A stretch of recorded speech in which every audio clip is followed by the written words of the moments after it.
These ain't glorified gang or prison stories, man. These is lived experiences. Welcome to the Swang Glow Podcast Show, Blocc Compton Crip. It's an absolute pleasure to be back here at this round table, man, amongst my round table family. Salute to everybody for tapping in, man, as you always do, as I call up on y'all to do so. Salute to everybody for joining. Now, look, I want to spin the block, man, and make my way out to the CPT, to the hub city, to Compton, California. You feel me? And I know a whole bunch of wonderful, great people from the city of Compton. Make no mistakes about it. You feel me? So when I, you know, have the opportunity to go out that route, trust and believe, I'm gonna go out that route because I'm gonna spin the block out that way quite a few times. Because like I said, I know a whole bunch of great, wonderful people coming up out that city. But we gonna start right here, man, with my boy Big Throwdown from Nutty Blocc Compton Crip. Now, when I first met Throwdown from Nutty Blocc, right? This was in the year of 1995 in the Los Angeles County Jail Crip module, right? 3400 Baker Road, right? Now, at that time in there, you had the Crips on one side and you had the Bloods on the other, right? The Crips had, well, the Bloods had, they had Abel and Charlie Road. The Crips had Baker and Denver Road. These are two different tiers. These is both sides got two different tiers. The upstairs and the downstairs, right? But we're separated by a wall, so there's no way possible that we can get to them and they can't get to us. So anyway, I meet Throwdown in the Crip module, 3400 Baker Road. You feel me? He was down the tier from me, man. There was quite a few Comptons and Watts in the Crip module at that time. But Throwdown was really like one of the standouts. Now, let me say this. There's two different Throwdowns. There's the Throwdown that I'm talking about from Nutty Blocc, and then there's another Throwdown from Park Village. I know them both, right? As a matter of fact, the other Throwdown from Park Village was in the Crip module at the same time as the other one was with me. So we was all in there together, as well as Throwdown from Park Village, little brother by the name of Bebe, rest in peace. Bebe was also from Park Village, right? And just so happened, me and Bebe kind of grew up in the system together. Before seeing him in the Crip module in 1995, like the last time I had seen him, we was in Camp Gonzales, right? Camp Gonzales is a juvenile facility that will hold you up until the age of 18. And then really that camp right there was like a mini prison. And that's the last stop 9 times out of 10 you're gonna hit before you actually go to the California Youth Authority, right? Which is a step up closer to prison. Well, they hold you up until the age of 25 in there. You feel me? So you can be a full-fledged adult and still in an environment like the California Youth Authority with little kids, that's still in their teens. So anyway, I meet Throwdown in the Crip module, man. And I remember once we had got in there, like everybody greeting us and introducing themselves or whatnot, as many would do. Once you go inside the Crip module, I told you how when we first went in there, how crazy it was, man. Just try to picture the scene of, of being inside an environment like that. That was, and I'm talking about the Los Angeles County Jail, the worst of the worst on earth, right? If you go through that and you survive that, you can survive anywhere. That's always been a saying, and it has proven to be true because you get all walks of life in the Los Angeles County Jail. So just imagine an environment with nothing but gang members from all over the Los Angeles County, right? All gang members, though, the worst of the worst, from all these different hoods in one environment, right? So this is the environment that I meet Throwdown in, and he came and introduced himself. I remember him coming to the cell, and we all meeting each other, and bam, and then after that, I found out that he knew how to rap. He was one of the premier dudes that was in the Crip module at that time that knew how to rap, that was extremely like talented, man. That's another thing that you get to find out by being in that type of environment. Different dudes from all over, the Los Angeles County, from these different gangs that actually had talent that was worthy of actually being able to get out to the streets and putting an album together, and being successful in having those albums. You know what I'm saying? These are the type of dudes that influence people like a Snoop Dogg and a Trey D and all these gangster rappers that y'all know, them for being. They get influenced by niggas in the hood by sitting around listening to dudes in the hood rap. And then they go to the studio because they already have a presence and they put their twist on it, the gangsterism, but this is who they being influenced by. And these are the guys that I get to meet.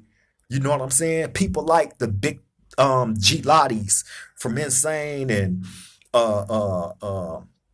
damn, man, it was so many. Lil Solo from A-Tray Gangster, and Lil Crazy D from A-Tray Gangster, and Throwdown from Park Village, and Tador from Showline, and Baby Spoon from A-Tray Hoover, Big Evil from A-Tray Hoover, and it was Gumby. Even Gumby, Hoover Gumby. You know what I'm saying? I got stories about him too. And I didn't want to bring them stories, you know, um, just yet, because he was having his success on the internet. So it ain't like I want to jump on no bandwagon and, you know what I'm saying, put out there just because he's doing his thing. Nah, that ain't how I operate. Plus, that's somebody that I personally know. You know what I mean? So eventually, I tell those stories. Gumby was a loke, straight up. He was a loke, straight up, uncut. That's what I know him for being. From the first time I met him up until the very last time I seen him in person. So that's all I'm gonna say about that. But anyway, back to Throwdown. So yeah, man, you hear all these dudes coming into the gang module that got talent, that rap. So you had Throwdown, you had the dude Gangsta Nook from West Coast '80s, you had Baby Spoon from A Tray Hoover, you had Lil Solo from A Tray Gangster. These are all the people that I remember that was in there rapping. Um, Bo Wino from Palm and Oak. Um, Damn, man, it was so many. It was so many up in there that I'm just speaking about the people from the different hoods that used to be in there rapping. You know what I'm saying? This is how serious dudes took that stuff up in there, right? I remember one time, uh, uh, a dude from Insane came in there and he was calling himself Lil Daz, right? So everybody in there was like, Lil Daz, you named after the rapper? Right? So he like, yeah, that's my cousin and this and that and blah blah blah blah blah. Now you got dudes in there, like I said, Big Lottie and them, and Lil Seaway and Tomboy and all these niggas really from Insane that's in there, right? Especially Lottie. Lottie was the main one that's in there that's not playing. Oh, I can't forget Lil Durder and them from Insane too, right? All them in there. So when this dude come in there and he's claiming that name, so everybody else in there is pumping it up like, oh, y'all got little Daz Dillinger down there. Y'all definitely got to get him on the tier and have him bust a rap, man. We know he know how to rap, right? So everybody, they jumping on that bandwagon of trying to get this dude to rap, right? So Lottie and them is telling this dude that's calling himself Lil Dash, like, yeah, you gonna rap tonight, nigga. You getting on the tier and this and that and woo, woo. One of the hardest dudes that was in there rapping was the nigga Gangsta Nook from West Coast. right? He was one of the ones. You feel me? I ain't gonna lie. Like he was hard, but he had set like the bar in there as far as rapping go for the Long Beaches. So if you Lil Dash, you definitely better come in here and spit up something hard, right? Because if there's any less than with Nook, you know the level that he put it, we finna whoop you out. And they told him that, right? Man, when it came time for him to rap, bro, hey, it was so bad, right? They just immediately just whooped on his head. They didn't even let him finish rapping or none of that. Like they whooped on his head in there, man. That was like the most hilarious thing that I seen go down in the Crip module, right? They whooped on him like it was bad. And then made him leave the Crip module. You know what I mean? So yeah, man. But getting back to Throwdown. Throwdown from Nutty Blocc was hard. He was another one that rapped, right? Him and Bo Wine on them from Palm and Oak, they had like everybody in there had their signature raps, you know, that they was in there, they was known for. So people would sometime request, whoopie whoop, hey, bust that one rap y'all got. And they'll put it out there when it comes time to rap, they'll put it out there, or they'll holler down there to Lil Solo and them from A Trey, hey, bust that one rap y'all got. Everybody had a signature song. So anyway, Throwdown and Bo Wine on them, they was hard. You know what I'm saying? Like I said, was Lil Hap Dog, and I think Lil Hap Dog from Park Village was in there too, if I'm not mistaken, man. One of the Samoans was in there. Oh, Lil Casanova. Casanova from Park Village was in there. Yeah, he was in there at that time. At that time, he was in there. Then something ended up happening with him. But anyway, yeah, so they had their own signature stuff, right? So this is one of the ways I got familiar with Throwdown outside of him introducing himself once we got in there, right? Known for rapping hard. And uh after that, time go on and we end up in prison. And I remember this was in Calipatria, right? In the year 2000.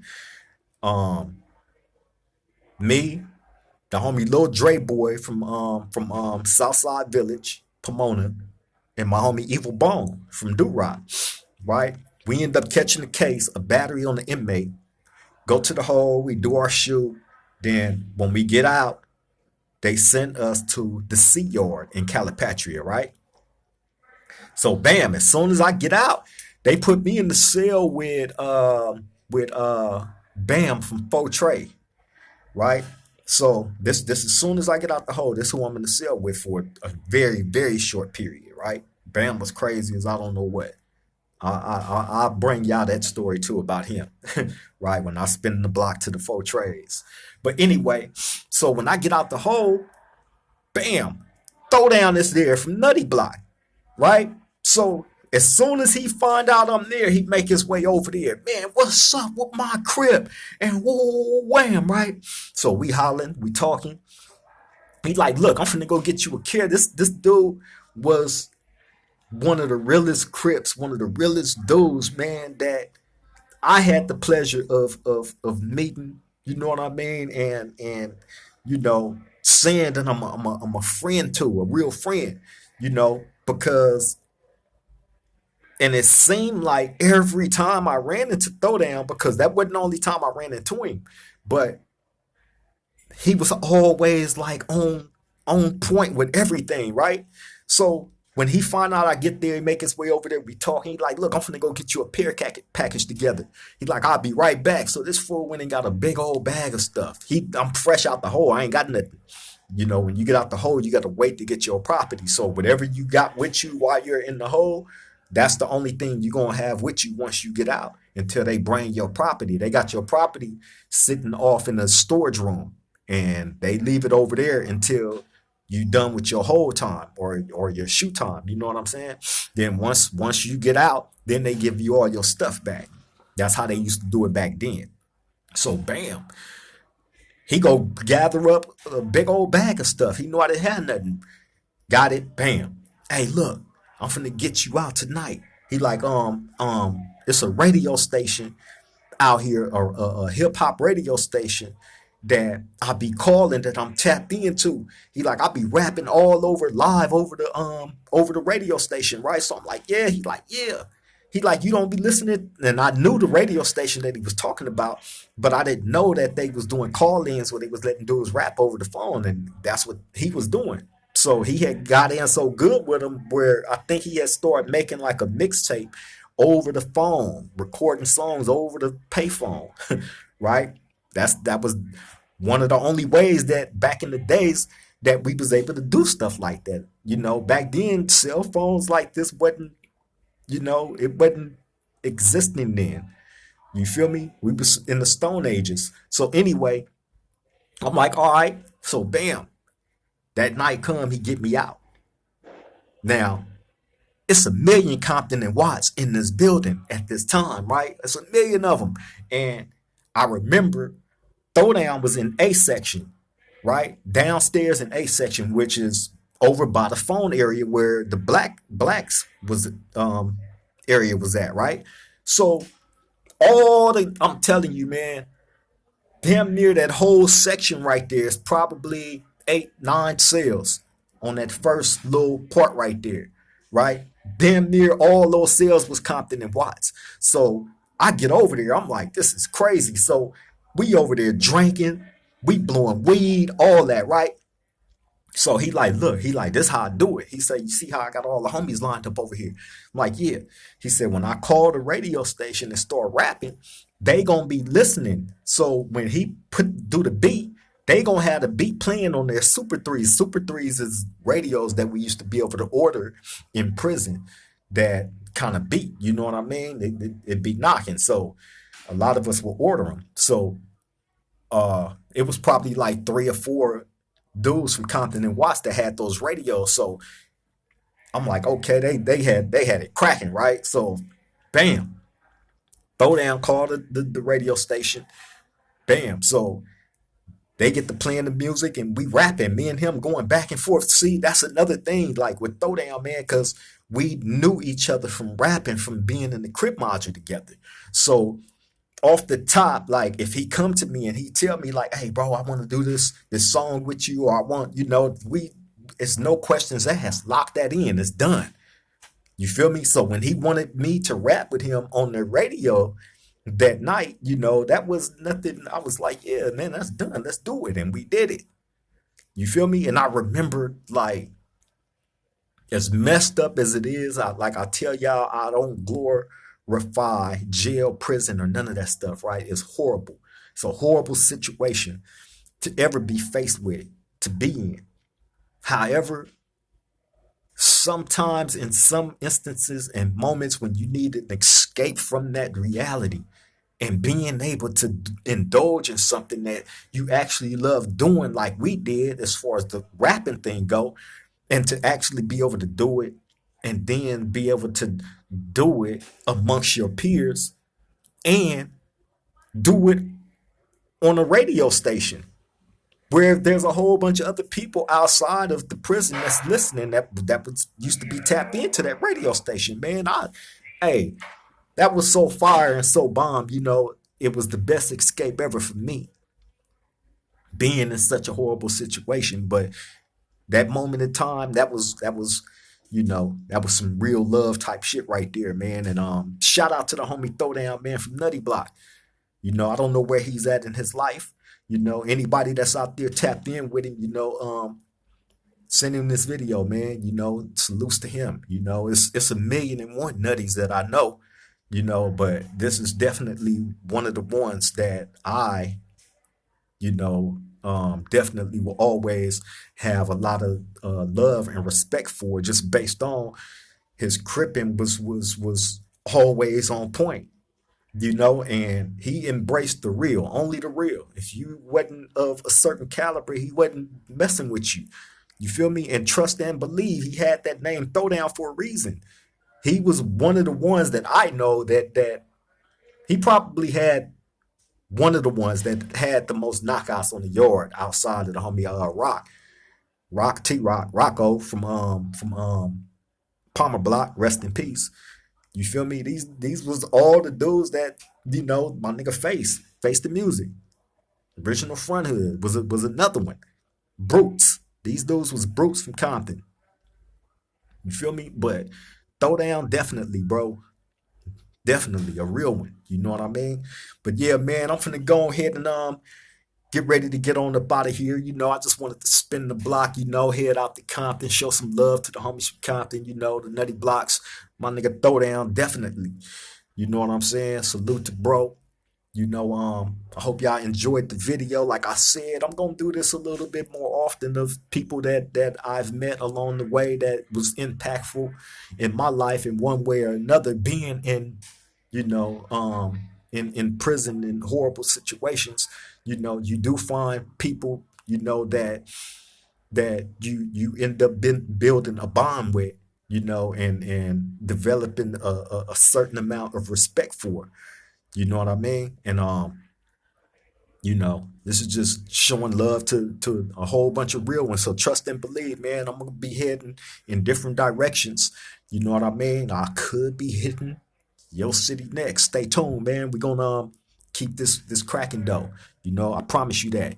But on that note, look, before I get up out of here, like, share, and most definitely subscribe. And if you feel the need to, man, drop a comment in the comment section.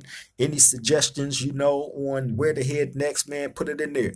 You feel me? I know somebody from everywhere, point blank period, but yeah, man, definitely subscribe to the Swang Low podcast show. Make sure y'all hit that notification bell so when we drop these videos, you'll be right there front and center. You won't miss a beat. Much love to everybody, man, for tapping in. Love and appreciate you all. To the next time we meet at this round table, y'all take care, stay safe out there, and most definitely stay vigilant. Triple gang.